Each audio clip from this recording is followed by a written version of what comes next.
You are actually in favor of this testing protocol, but you have some concerns about a possible quarantine if it's more than just those 3 days. Yeah, most other countries in the world have had testing requirements for international travelers. So it's a little bit late to the game, in my opinion, but better late than never. But we need to get COVID under control. And most of the travel industry and airlines agree that we should have some sort of testing policy. I've traveled extensively over the last year, and it's amazing that you used to be able to come into the US and they wouldn't even ask you if you were sick. No temperature, no test, a free for all. And that's just not sustainable. So let me ask you this other question about the potential for there to be a COVID test mandated for travel within the U.S. Are you in support of that? I think COVID is the biggest issue domestically. So I don't know why we would discourage international travel to countries that have handled the virus much better than we have, but then not encourage it in the U.S. I think it would be a nightmare domestically because we don't have the testing infrastructure. So before we do anything like mandating testing domestically, we should make sure that we have it available and affordable.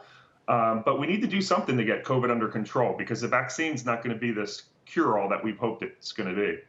So you have a colleague that actually traveled to the Bahamas. Beautiful place to go. I've never been, but I've seen the pictures. I think we all have, and some of us probably wish we were there right now. But your colleague traveled there and came back. He described the process as less arduous than he expected. Can you give us some more color into this? And do you think this could actually be a model for what we could see in other countries, or at least here in the U.S.? Yeah, the biggest stress that he had was getting the test done. He stayed at the Baha Mar Resort, which actually now provides it testing as an amenity. And also rapid antigen tests are allowed for this testing, which makes it a lot easier to get within that 3-day period before departure. But Hyatt Hotels now just announced yesterday that they're going to be offering this testing, COVID testing at all of their Latin America resorts. So I expect the hotel industry to step up because there's a lot of stress that consumers have. But once you get the test, you print it out, you show it at check-in at the airport, and it's pretty simple. So obviously you have access to a lot of data about where people are going and what they plan to do. What is the general perception right now? Are people itching to take some of those international trips, at least to Mexico and the Caribbean? Yeah, so the demand for Caribbean and Mexico travel is still strong, but we see this rule just with so many unknowns. A lot of people who go to Mexico want to stay in an Airbnb. They don't have the testing of the hotel. People are stressed out right now. So we foresee people canceling those Mexico, Caribbean trips and going domestic, Arizona, Florida, and also Puerto Rico, U.S. Virgin Islands, our territories do not have the same testing requirement, at least not yet.